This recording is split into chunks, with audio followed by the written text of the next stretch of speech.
of news stories that are very important that people are missing. So while all these other people are being concerned about everything Trump and everything MAGA and everything Republican, Tyrone Bowman Live, we are moving away from politics for a long time. I'm going to spend my time talking about topics and issues that affect everyday people. Why? Because it's important to bring people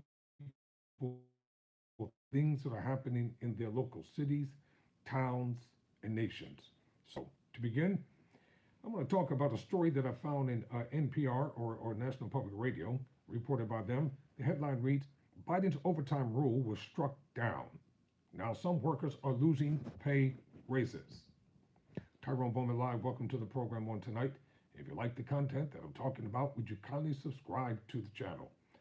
The overtime rule would have made more than 4 million workers newly eligible to earn overtime on January 1.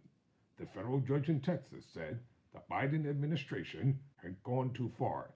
Imagine getting a pay raise, only to be told weeks later, sorry, we're taking it back. That's what's happening to 306 employees at the Ohio State University now that a federal court has struck down the Biden administration's overtime rule. Finalized in April, the rule would have made some 4.3 million salaried workers nationwide newly eligible to earn 1.5 times their regular pay when they work more than 40 hours a week. One of the basic principles of the American workplace is that a hard day's work deserves a fair day's pay, wrote Jessica Luman, head of the Labor Department's Wage and Hour Division, in a blog post explaining the rule. The rule began to be phased in on July 1, when salaried workers earning less than $43,888 a year became automatically eligible to earn overtime, a hefty increase from the previous threshold of $35,568. The more significant jump would have come on January 1, 2025. Scratch that, because that ain't happening. When that threshold was set to rise to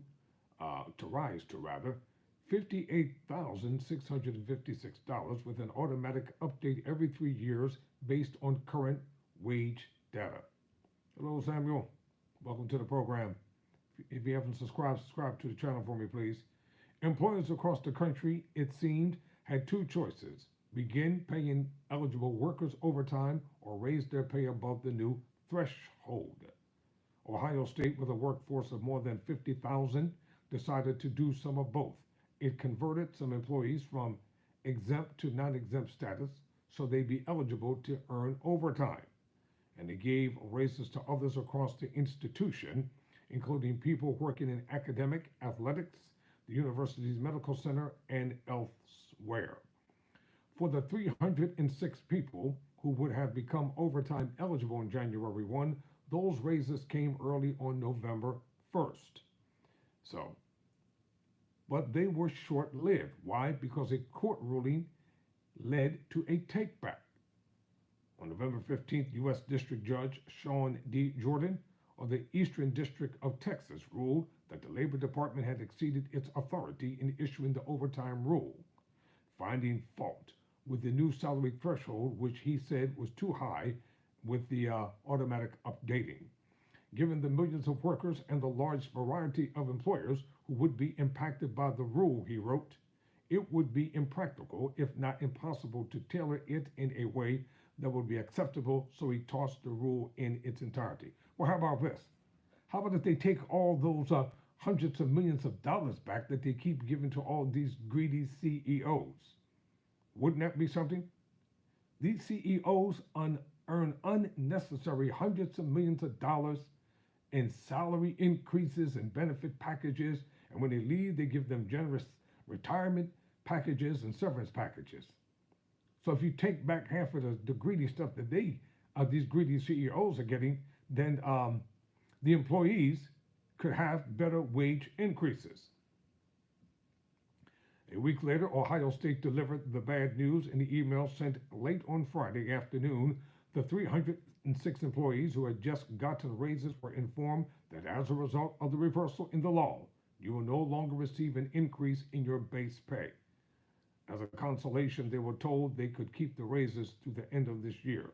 One of those employees, an administrative staffer who asked not to be identified by name out of fear of retaliation, described the move as a punch in the gut.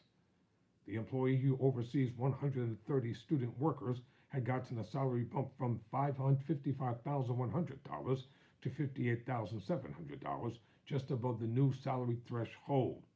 By rescinding the raise, this employee said, Ohio State had sent a discouraging message. We don't value you. What you're doing is not worth the increase. How about this? How about all the money that these athletic coaches are making? They're making millions of dollars. You mean to tell me somebody who's gone to college, graduated, has student loan debt, they've done everything that they were supposed to do, you can't give them above $55,000 a year?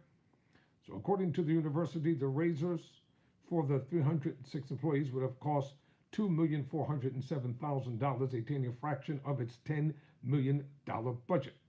We know this is disappointing. University officials wrote in the email to employees, given the reversal in the law, we will continue to focus on impact and decisions that consider all of our staff at the university, meaning we ain't giving you nothing. So it's time for people to become self-employed and stop depending upon things like this. The Labor Department has appealed the federal court ruling, but it's unlikely to lead to a restoration of any part of the overtime rule before January 20, when President-elect Donald Trump takes office, with what's expected to be a very difficult agenda. What's unfolding now is eerily reminiscent of what happened 8 years ago, at the tail end of the Obama administration.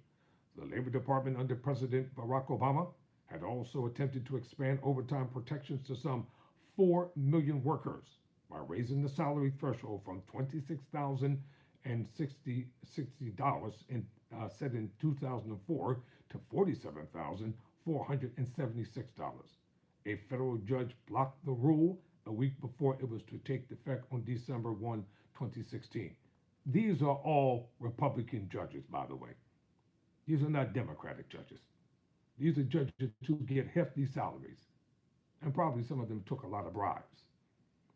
Recognizing that the 2004 threshold was outdated, the Trump administration in 2019 issued its own overtime rule, setting a new salary threshold of $35,568, a level that workers advocates called inappropriately low.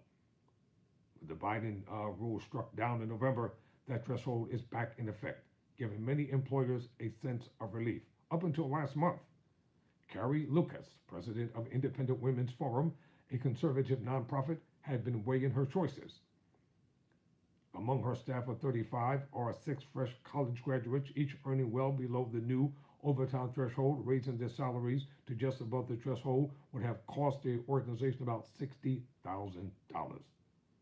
That's like somebody's full salary, says Lucas.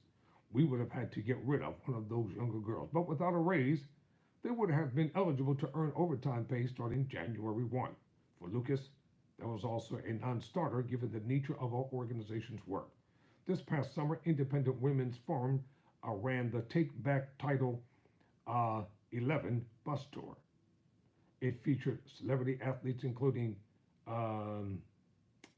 swimmer Riley Gaines and tennis veteran Martina Navratilova,